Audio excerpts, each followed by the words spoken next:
आवड पूल दुर्घटनेनंतर याला जबाबदार कोण असा सवाल आता उपस्थित होतो। निष्काळजीपणाचे बळी की प्रशासनाचा बेजबाबदारपणा या दुर्घटनेला कारणीभूत कोण याचं उत्तर आता शोधलं जातं।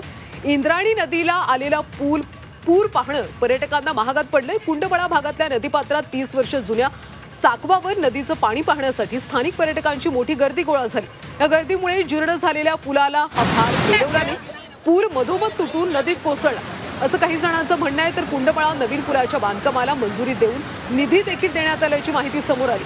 पावसाळी अधिवेशनात इंद्रायणी नदीवरचा जोड रस्ता आणि मोठ्या पुलाच्या बांधकामाला 8 कोटी रुपये इतका निधी शासनानं मंजूर केला होता। तरीही पुलाचं काम का करण्यात आलं नाही अशी आता विचारणा केली जाते।